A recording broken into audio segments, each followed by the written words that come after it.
네, 신속 처리 법안 패스트트랙에 올라가 있는 선거법 개정안의 본회의 부의가 하루 앞으로 다가온 가운데 여야의 긴장은 더욱 고조되고 있습니다. 여야 원내대표가 오늘 오후 이와 관련해 회동을 가지고 있지만 이견이 커서 접점을 찾을 수 있을지 미지수입니다. 취재 기자 연결합니다. 김주영 기자. 네, 국회입니다. 여야 교섭단체 원내대표들은 언제 만나나요?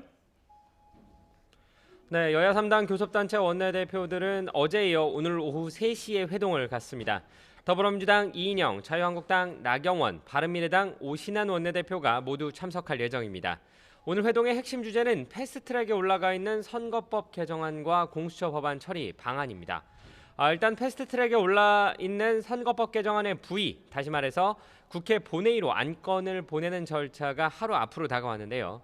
부의 이후 국회의장이 법안을 상정하면 곧바로 표결 처리할 수 있는 만큼 그 전에 여야 원내대표가 합의점을 찾고자 하는 겁니다.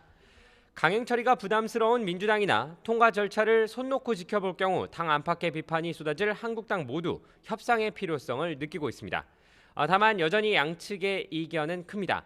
더불어민주당 이인영 원내대표는 일단 타협을 하자며 한국당 황교안 대표에게는 단식을 멈추라고 촉구했습니다.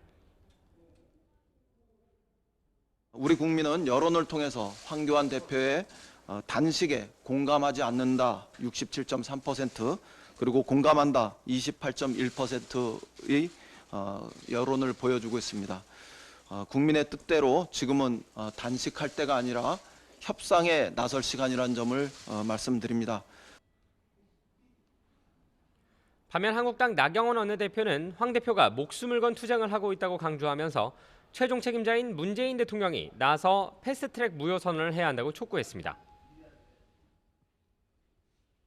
문재인 대통령, 여당에게 내린 공수처 그리고 연동형 비례대표제 강행 통과의 명령을 이제 거두십시오.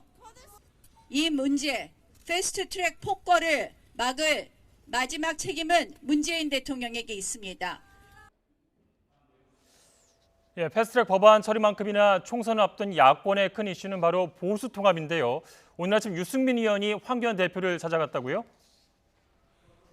네, 그렇습니다. 오늘 아침 바른미래당 비당권파를 이끌고 있는 유승민 의원은 청와대 앞에서 단식 투쟁을 벌이고 있는 황교안 대표를 직접 방문했습니다. 사전에 예고되지 않은 전격적인 방문이었는데요. 유 대표는 방문 이후 기자들에게 선거법이나 공수처 법안은 문제의식을 갖고 있는 국회의원들이 힘을 합쳐 막아봐야 한다고 말하며 황 대표에게 단식 중단을 요청했다고 밝혔습니다.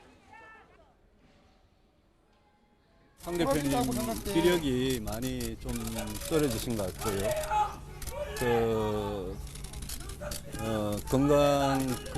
건강을 너무 해치지 않도록 최대한 빠른 시간 안에 단식을 좀 중단하셨으면 좋겠다. 그렇게 말했고. 다만 보수 통합과 관련한 이야기는 하지 않았다고 선을 그었습니다. 이런 가운데 바른미래당 윤리위원회는 비당권파, 이른바 변혁 소속 의원 15명에 대해 징계 개시 결정을 내렸습니다. 특히 변혁 대표를 맡고 있는 오신환 원내대표와 유승민, 유이동, 권은희 의원에 대해서는 먼저 다음 달 1일까지 소명을 요구하고 이르면 같은 날 징계에 나설 방침입니다. 변혁 측은 당원권 정지 같은 중징계가 나오더라도 원내대표를 끌어내릴 수는 없다며 이런 시도는 손학규 대표가 제 얼굴에 침을 뱉는 격이라고 반발했는데요. 또 다음 달 8일 변혁 신당 발기인 대회를 열겠다고 밝혔지만 탈당 시점은 선거법과 공수처법 등 패스트트랙 관련 사안이 마무리된 뒤가 될 것이라고 밝혔습니다. 지금까지 국회에서 YTN 김주영입니다.